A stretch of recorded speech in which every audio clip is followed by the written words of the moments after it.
সুধী শ্রোতামণ্ডলী, কেন আমি ঈশ্বর বিশ্বাসী নই? লেখক মন্মথ হালদার। আমার এই বই থেকে ইতিপূর্বে আমি কয়েকটা প্রবন্ধ পাঠ করেছি। আপনারা অভূতপূর্ব সাড়া দিয়েছেন, যার জন্যে আমার ভিউ সংখ্যা এখন 1,30,000-এর মতো। এজন্য আমি আপনাদের কাছে কৃতজ্ঞ। আজকে আমি কেন আমি ঈশ্বর বিশ্বাসী নই এই বই থেকে নয়, আমার নতুন যে বইটি প্রকাশিত হবে আগামী বইমেলার আগে, সেই বইটির নাম হচ্ছে গীতায় শ্রীকৃষ্ণের দ্বিচারিতা। সেই বই থেকে প্রথম প্রবন্ধটি আমি আপনাদের সামনে পাঠ করছি, যাতে আপনাদের গুরুত্বপূর্ণ মতামত, পরামর্শ এবং উপদেশ পেতে পারি। আশা করি আপনারা আমাকে সেই উপদেশ বা মতামত দিয়ে বাধিত করবেন। গীতা কোনো মৌলিক গ্রন্থ নয়। এই হচ্ছে আমার গীতায় শ্রীকৃষ্ণের দ্বিচারিতার প্রথম প্রবন্ধ। গীতা কোনো মৌলিক ধর্মগ্রন্থ নয়।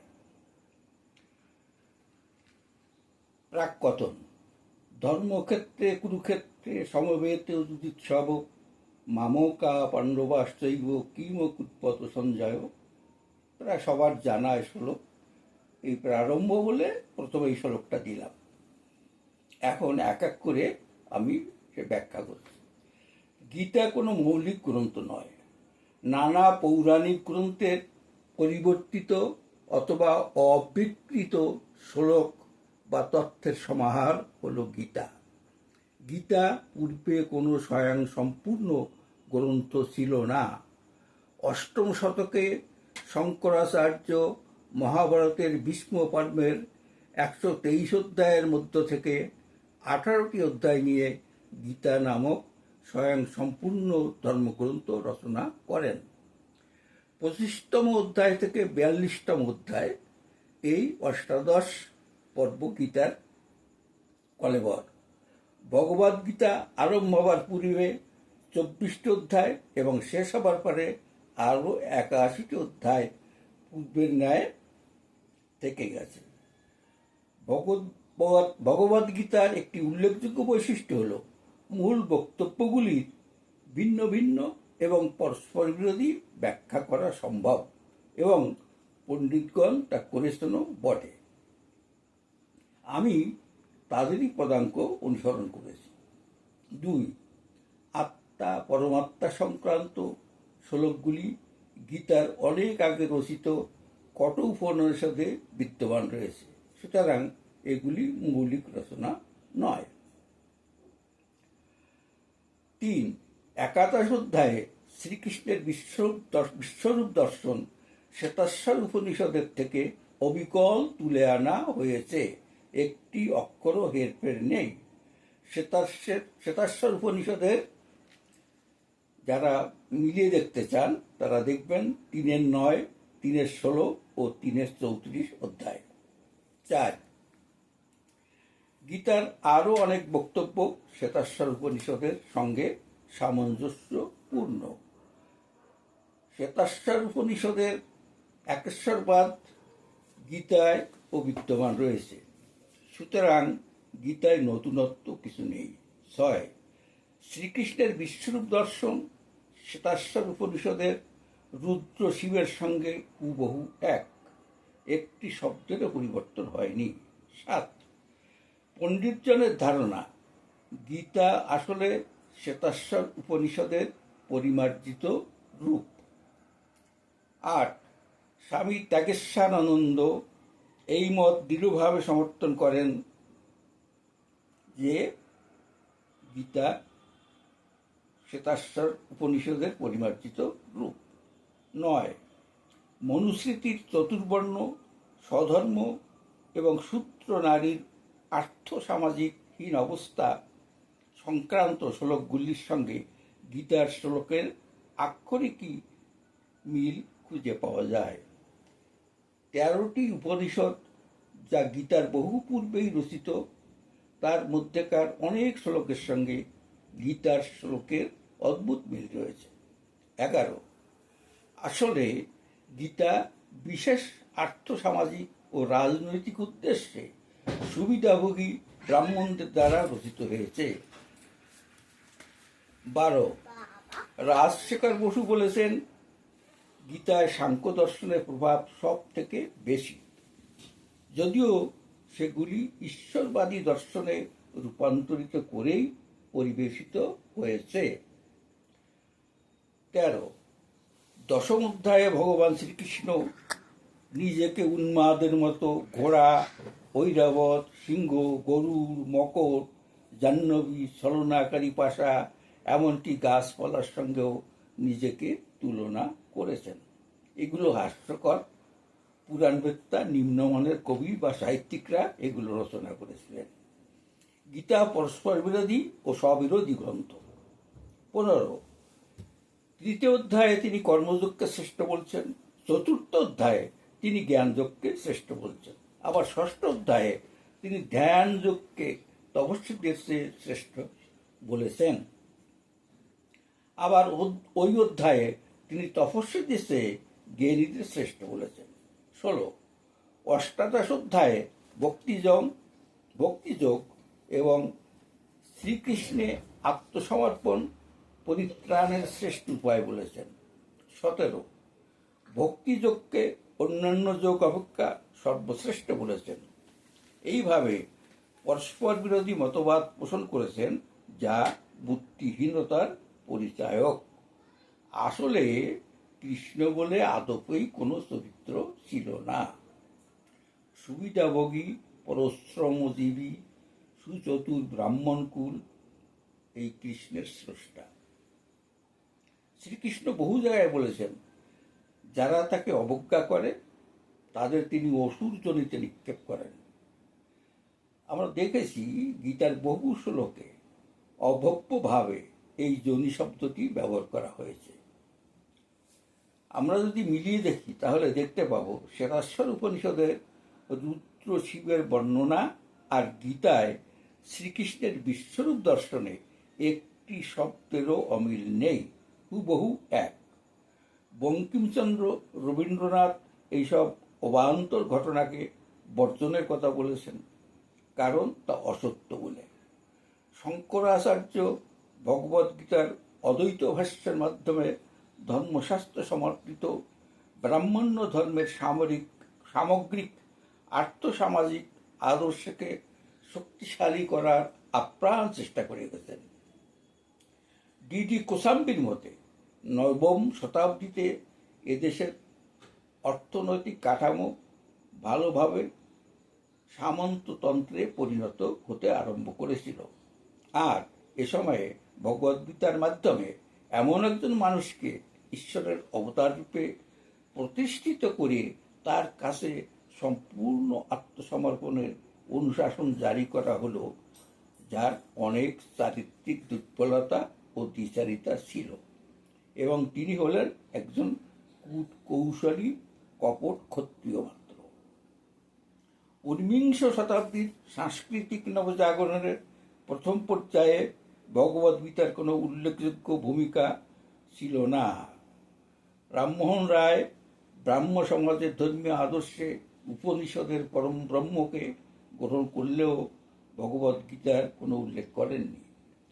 বেদান্ত ও সাংখ্য দর্শনের বিরোধী, ধর্মের প্রতি উদাসীন এবং নারী মুক্তি ও গণশিক্ষার অগ্রদূত ঈশ্বরচন্দ্র বিদ্যাসাগর কখনো কৃষ্ণ অবতার কিংবা গীতার নামও উচ্চারণ করেননি। আবার মহারাষ্ট্রে জ্যোতিরাও ফুলের নেতৃত্বে যে ব্রাহ্মণ্য ধর্ম বিরোধী সামাজিক সাংস্কৃতিক আন্দোলন গড়ে উঠেছিল, তার মধ্যেও বেদ, উপনিষদ ও গীতার সক্রিয় বিরোধিতা বর্তমান ছিল। মহাত্মা ফুলে ভগবদ্গীতাকে হিন্দু সমাজে সংকল্প উচ্চ বর্ণের দ্বারা সংখ্যাগুরু নিম্নবর্ণের দমন, পীড়ন এবং শোষণের হাতিয়ার রূপেই চিহ্নিত করেছিলেন। সেই ছিল ব্রাহ্মণ্য ধর্ম এবং ভগবদ্গীতার বিরুদ্ধে আধুনিক যুগের প্রথম সামাজিক বিদ্রোহ। ডক্টর ভীমরাও আম্বেদকর, আপনারা জানেন, ভারতের সংবিধান রচয়িতা তিনি। সেই আম্বেদকর হিন্দু ধর্মীয় রাজনীতির মূলস্রোতের বাইরে থেকে রাজনৈতিক বিদ্রোহী ভূমিকা পালন করেছিলেন। তিনি জাতি, বর্ণভেদ, অদ্বৈতবাদ এবং ব্রাহ্মণ্য ধর্মের ঘোরতর বিরোধী ছিলেন। তিনি গীতাকে উচ্চবর্ণের হিন্দুদের শোষণের একটি রাজনৈতিক হাতিয়ার বলে গণ্য করতেন। রবীন্দ্রনাথ ঠাকুর রামায়ণ মহাভারতকে শুধুমাত্র সাহিত্যের মর্যাদা দিয়েছেন, ইতিহাস বা অবতার কাহিনীর স্বীকৃতি দেননি। তিনি মনে করতেন গীতা মহাভারত রচনার পরবর্তীকালের প্রক্ষিপ্ত সংযোজন। শ্রীকৃষ্ণের অবতারত্ব এবং ঐতিহাসিকতা স্বীকার করতেন না। বঙ্কিমচন্দ্র রবীন্দ্রনাথ বলেছেন, কোনো ঈশ্বরের পক্ষে জ্ঞাতিবর্গ বা লক্ষ লক্ষ সাধারণ মানুষকে নিধনের প্ররোচনা দেওয়া সম্ভব নয়। পাশ্চাত্যের দার্শনিক রোনাল্ড সাথ গীতাকে রক্তপাতের দর্শন বলে অভিহিত করেছেন। 1785 সালে গীতা সর্বপ্রথম ইংরেজি ভাষায় অনুবাদ করেন চার্লস উইলকিন্স।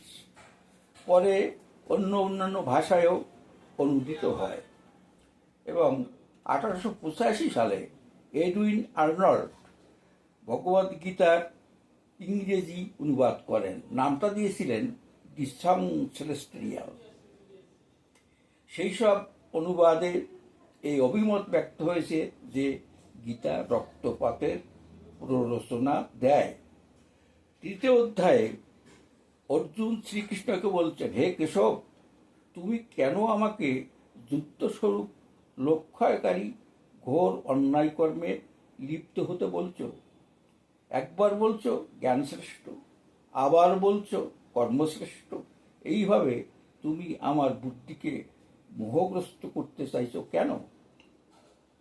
এই কর্ম জ্ঞানের মধ্যে কোনটি নিশ্চিতভাবে কল্যাণপ্রদ তাহা আমাকে বলো। শ্রীকৃষ্ণ অর্জুনকে তপস্যা বা দান, দক্ষিণা প্রভৃতি শুভকর্মে নিয়োজিত না করে কেবল জ্ঞানেই প্রবৃত্ত করাতে চাইছেন, না কি যুদ্ধের মতো মনুষ্য নিধনকারী ভয়ঙ্কর কর্মে প্রযুক্ত করাতে চাইছেন? কর্মে তোমার অধিকার, ফলে তোমার অধিকার নেই। বিভ্রান্তিকর এই কথাবার্তা বা উপদেশ কোনো ভগবানের পক্ষে দেওয়া সম্ভব কি? আবার চতুর্থ অধ্যায়ে তৃতীয় শ্লোকে শ্রীকৃষ্ণ উপদেশ দিচ্ছেন, হে অর্জুন, মনুষ্যলোকে দুই রকমের নিষ্ঠা আছে, জ্ঞানীর জন্য জ্ঞান নিষ্ঠা, কর্মীর জন্য কর্মযোগ নিষ্ঠা। অপরের ক্ষতির কামনা না করে বা ক্ষতি সাধন না করে অপরের হিতার্থে করা কর্মের দ্বারা শুরু হয় কর্মযোগ। আর নিজের কোনো সম্বল না থাকা, চাহিদা না থাকা ও কর্ম না থাকার মনোভাব দ্বারা শুরু হয় জ্ঞানযোগ। ভগবান শ্রীকৃষ্ণের এই ব্যাখ্যায় দ্বিচারিতা বর্তমান। অর্জুন যুদ্ধ করবেন, কিন্তু বিরুদ্ধ পক্ষের কোনো ক্ষয়ক্ষতি করবেন না। এটা কি সম্ভব? বিরুদ্ধ পক্ষ অর্থাৎ কৌরব পক্ষের কোনরূপ ক্ষতি সাধন করবেন না, এ তো সোনার পাথর বাটি। যুদ্ধ মানেই ক্ষয়ক্ষতি, প্রাণহানি অনিবার্য। প্রাণহানি না করে যুদ্ধের ন্যায় কর্মসাধন করা কি সম্ভব? সুতরাং এই শ্রীকৃষ্ণ কথিত উপদেশ ও নিতান্ত দ্বিচারিতা মাত্র। আবার তৃতীয় অধ্যায়ে চতুর্থ শ্লোকে বলছেন, বিহিত কর্ম না করলে জ্ঞানযোগে নিষ্ঠা লাভ হয় না। আবার বলা হচ্ছে কর্মত্যাগ না করলে নিষ্ঠা লাভ হয় না। বা শ্রী ভগবানের পরস্পর বিরোধী জ্ঞান বচনের কোনটি অর্জুন শ্রেয় মনে করবেন? অর্জুন কি করবেন? তার বিহিত কর্ম যুদ্ধ, যার অবশ্যম্ভাবী পরিণতি প্রাণহানি অর্থাৎ জ্ঞাতিবধ। এই প্রাণহানি না করলে অর্জুনের জ্ঞান যোগে নিষ্ঠা হবে না। সুতরাং অবতার বচন কর্মেই মানুষের অধিকার, ফলে অধিকার নেই।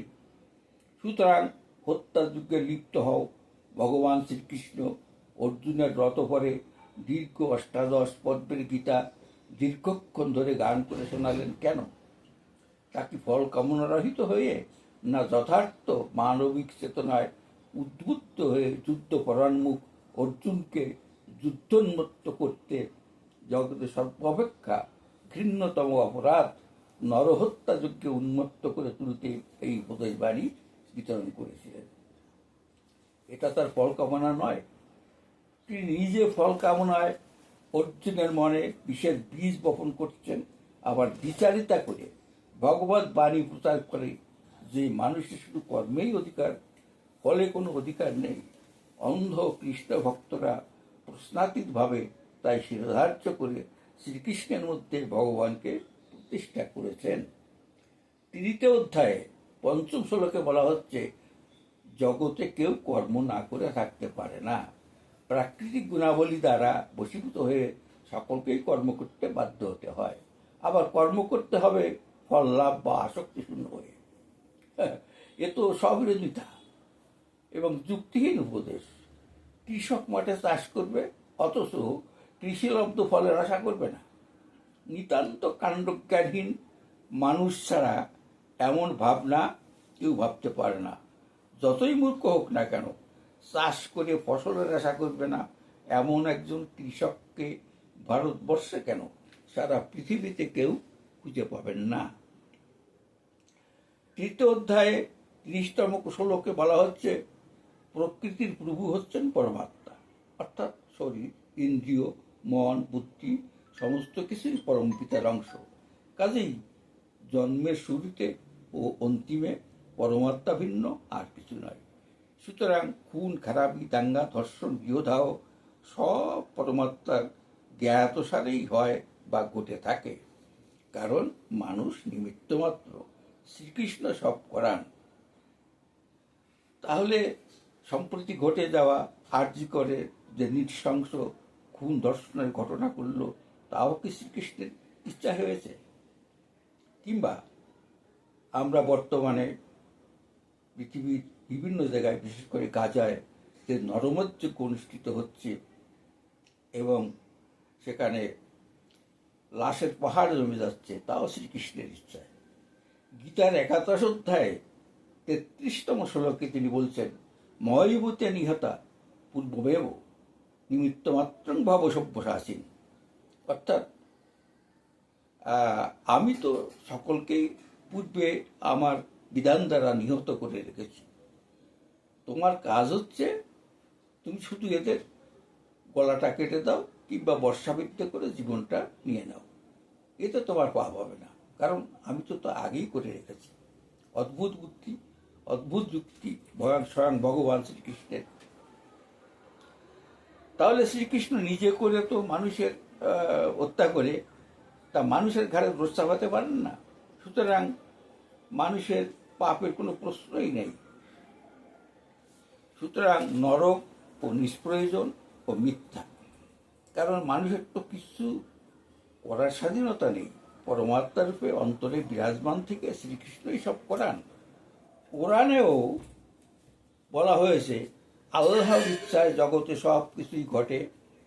বর্তমানে মধ্যপ্রাচ্যের গাজা যে ধ্বংসযজ্ঞ সাধিত হচ্ছে, হাজারে হাজারে আবাল বৃদ্ধ বনিতার লাশ স্তূপীকৃত হচ্ছে, তা তো সর্বশক্তিমান আল্লাহ তাআলার ইচ্ছায় ঘটছে। নেতানিয়াহুর কোনো অপরাধ নেই, তিনি তো নেতানিয়াহু আল্লাহর আদেশ পালন করছেন মাত্র। আবার পুতনা রাক্ষসীর পুত্র পুতিন ইউক্রেনকে তো বৌদ্ধভূমিতে পরিণত করে চলেছে। আমরা জানি 1971 সালে বাংলাদেশের স্বাধীনতা সংগ্রামে 30 লক্ষ হিন্দু, মুসলিম, বাঙালিকে খান সেনা, রাজাকার, আলবদর আর অধুনা ধ্বংসযজ্ঞ চালাচ্ছে যে জামাতে ইসলামীরা, এরাই সে কাণ্ড করেছিল। 2 লক্ষ মা বোনকে ধর্ষণ করে গর্ভধারণে বাধ্য করেছিল আল্লাহর এই পরম পবিত্র দূতরা। আর অবতার শ্রীকৃষ্ণের প্ররোচনায় যুদ্ধক্ষেত্রে প্রায় 1/2 কোটি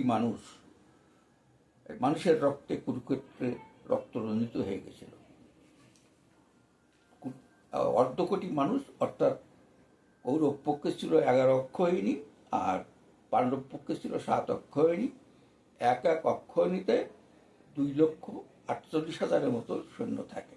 তাতে প্রায় 48 লক্ষ সৈন্য আমরা বলতে পারি, তাই যে প্রায় অর্ধ কোটি মানুষের রক্তে কুরুক্ষেত্র রক্তরঞ্জিত হয়ে গেছিল। সুতরাং আল্লাহ, ঈশ্বর, অবতার এদের একমাত্র পবিত্র কর্ম হচ্ছে মানুষে মানুষের লড়াই সংগ্রামের মতো পবিত্র কর্ম করে মহাযজ্ঞ সাধন করা।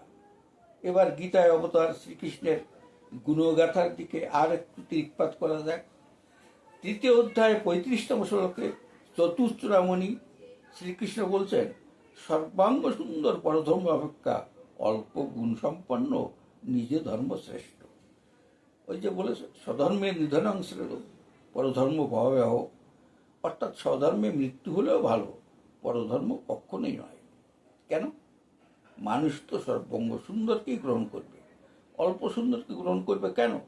এ কথার গূঢ় অর্থ হচ্ছে সাম্যবাদী অহিংস বৌদ্ধ ধর্ম তখন দ্রুত হারে বৃদ্ধিপ্রাপ্ত হচ্ছিল, অপরদিকে বর্ণবাদী সহিংস ব্রাহ্মণ্য ধর্মের দ্রুত হ্রাস ঘটছিল। কারণ বর্ণবাদী হিন্দু ধর্ম তো ক্যান্সার রোগের মতো। মনুবাদী ধর্মের ফাঁস থেকে মুক্তি লাভের জন্য মানুষ অহিংস বৌদ্ধ ধর্ম গ্রহণে তাই বিশেষ আগ্রহান্বিত হয়ে উঠেছিল। এই জন্যই শ্রীকৃষ্ণ নামক ভগবানকে সৃষ্টি করে সেই ক্ষয় প্রতিরোধের আপ্রাণ চেষ্টা এই গীতার ভাষণ। 10:39 শ্লোকে শ্রীকৃষ্ণ বলছেন, হে অর্জুন, সর্বভূত সৃষ্টির আমি বীজ, বিশ্ব চরাচরে আমাভিন্ন তাই কিছুই হতে পারে না। সর্বভূত অর্থাৎ সমস্ত জীব। এ কথার সার অর্থ হল বিশ্ব চরাচরে ভালো মন্দ সব কিছুই ভগবানের সৃষ্টি। মোটামুটি পৃথিবীর সব ধর্মই বিশ্বাস করে অচেনা, অদেখা, অপ্রামাণ্য এক সর্বশক্তিমান স্রষ্টা এই বিশ্ব ব্রহ্মাণ্ড সৃষ্টি করেছেন। বলা বাহুল্য, সব ধর্মই অন্ধবিশ্বাসের ভিত্তির উপরে প্রতিষ্ঠিত। আর সেই কারণেই সব ধর্মই যুক্তিহীন, সব ধর্মই স্ববিরোধিতা, দ্বিচারিতা, এরম পারম্পর্যহীন, অতিকথন, অযৌক্তিকতা বিদ্যমান। গীতাও তার ব্যতিক্রম নয়। পণ্ডিতদের মতে গীতা খ্রিস্টপূর্ব 2য় শতাব্দী থেকে খ্রিস্টীয় 4র্থ শতাব্দীর মধ্যে মহাভারতে প্রক্ষিপ্ত হয়। ধন্যবাদ। আপনারা সবাই যথাসাধ্য উপদেশ এবং মতামত দিয়ে আমাকে বাধিত করবেন।